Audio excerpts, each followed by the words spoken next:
Pacifica, the United States, and the architecture of divergent dystopias, how anti-tyranny and managed decline produce different nightmares. Pacifica emerges as a constitutional project born explicitly in opposition to the civilizational trajectory of the contemporary United States. It is not merely a new polity but a diagnostic response, an attempt to solve what its architects perceive as the terminal pathologies of American governance: oligarchic capture, administrative unaccountability, surveillance normalization, corporate sovereignty, permanent emergency powers, and the slow replacement of citizenship with managed compliance.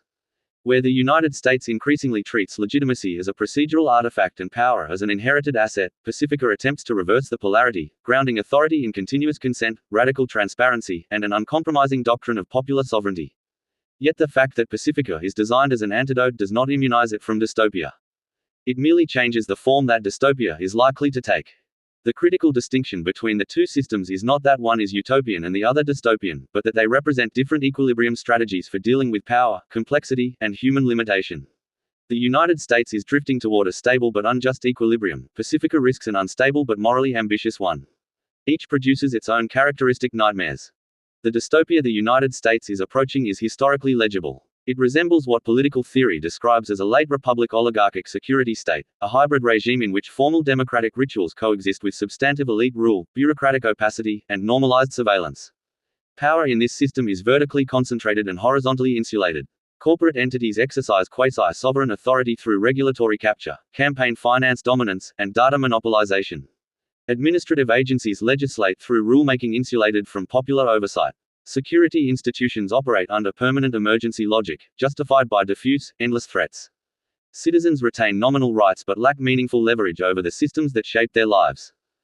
This American dystopia is dangerous precisely because it is boring. It does not announce itself with coups or mass repression. It advances through credentialism, compliance regimes, financial dependency, and algorithmic nudging. Surveillance is framed as convenience, censorship as moderation, and economic precarity as personal failure. The system remains operational, markets function, infrastructure mostly holds, elections occur, but it does so by steadily converting citizens into managed subjects. Resistance becomes performative, absorbed into polarized spectacle rather than translated into structural change. This is a dystopia of managed decline, where injustice is predictable, routinized, and therefore tolerable to many, even as genuine sovereignty evaporates. Pacifica rejects this model almost point by point. It abolishes sovereign immunity, mandates radical transparency, constrains corporate power, embeds resistance rights into constitutional structure, and treats citizenship as an active, ongoing condition rather than a periodic performance. In doing so, it avoids many of the classic dystopias toward which the United States is heading: surveillance authoritarianism, plutocratic governance, technocratic paternalism, and permanent emergency rule. Pacifica does not permit secret law, unaccountable agencies, or the quiet substitution of economic power for political authority. In moral and philosophical terms, this is a genuine advance. Yet Pacifica's rejection of the American trajectory does not eliminate dystopia, it displaces it into new dimensions. Where the United States risks becoming unjust but coherent, Pacifica risks becoming just in aspiration but incoherent in practice. Its dystopias arise not from oppression but from overcorrection, from the attempt to solve power by dissolving it too completely. The first of these is procedural hypertrophy dystopia, a condition far less likely in the United States precisely because American institutions tolerate illegitimacy in the name of efficiency. Pacifica does the opposite. It embeds consent, revocability, auditability, and contestability into nearly every layer of governance. Authority is always provisional. Law is always challengeable. Officials are always recallable. Algorithms are always forkable. This architecture is designed to prevent tyranny, yet it risks producing paralysis. Political systems with excessive veto points and low thresholds for obstruction tend toward gridlock, not liberty. Under crisis conditions, natural disasters, supply shocks, external pressure, a Pacifica-style system may be unable to act decisively because legitimacy itself becomes the bottleneck. The United States can act brutally because it accepts illegitimate power. Pacifica may fail to act at all because it refuses to do so. This leads directly to a second dystopia: fragility under stress. The American system absorbs shocks through empire, debt, coercive institutions, and bureaucratic inertia. These are morally compromised shock absorbers, but they function. Pacifica deliberately dismantles many of them. It assumes a high level of civic competence, shared norms, and good faith participation. If those assumptions fail, the system lacks fallback mechanisms. Infrastructure degrades, coordination falters, and informal power structures emerge. In such scenarios, Pacifica can become worse than the United States not because it oppresses people, but because it fails to protect them from disorder. History is littered with examples of societies that were ethically superior to their neighbors and materially destroyed as a result. A third Pacifica dystopia is algorithmic proceduralism, a mirror image of American technocracy. The United States increasingly governs through opaque algorithms controlled by corporations and security agencies. Pacifica insists on open source, auditable systems. Yet openness does not equal accessibility. Complex cybernetic governance systems privilege those with technical literacy, time, and cognitive bandwidth.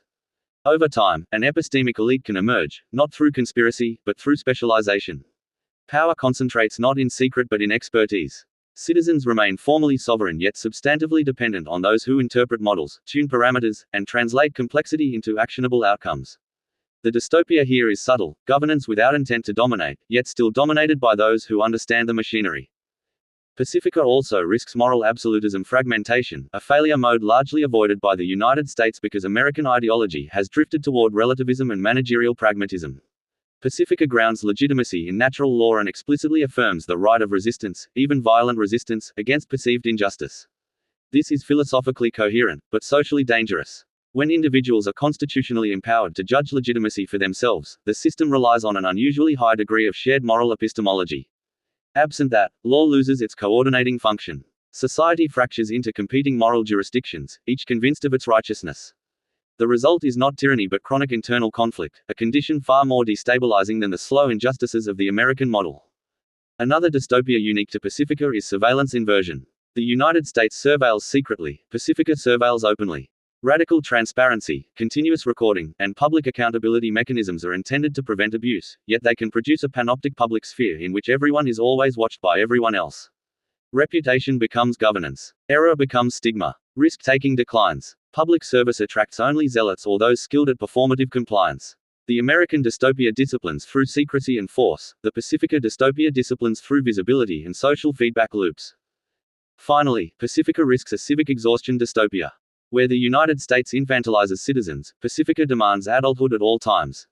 Participation is constant, deliberation is ongoing, and governance is everyone's responsibility. Political theory is clear that participation has diminishing returns. Beyond a certain point, it becomes a burden. Those unable to sustain continuous engagement become marginal, while hyper-engaged minorities dominate outcomes. Freedom becomes labor. Sovereignty becomes exhausting. The system remains formally egalitarian while practically stratified by energy, time, and psychological resilience. Despite all this, Pacifica avoids something crucial, the moral dead end toward which the United States is drifting. The American system increasingly lacks an internal mechanism for self-correction. Its injustices are stable, its power structures entrenched, its surveillance normalized. Pacifica, even in failure, preserves the idea that power must justify itself and that resistance is legitimate. Failed republics can be reborn, managed empires rarely reform themselves. The comparison, then, is not between dystopia and utopia, but between two kinds of nightmare. The United States is becoming a cage, unjust, stable, and difficult to escape. Pacifica risks becoming a storm-exposed field, fair in principle, dangerous in practice, and unforgiving of weakness. One system trades liberty for order. The other risks trading order for liberty. Pacifica can be worse than the United States in the way it breaks, even if it is better in the values it encodes. The American dystopia suffocates slowly. The Pacifica dystopia destabilizes rapidly. Political theory offers no clean escape from this trade-off. Every attempt to abolish illegitimate power increases the burden on coordination, trust, and shared meaning. Every attempt to guarantee stability risks entrenching domination. Pacifica's deepest contribution, and its deepest danger, is that it exposes this truth without flinching. It does not pretend that freedom is safe, easy, or comfortable. It gambles that moral agency is worth the risk of instability. Whether that gamble produces a flourishing republic or a novel form of dystopia depends less on constitutional text than on something no constitution can guarantee: the capacity of human beings to sustain freedom without demanding that someone else manage it for them.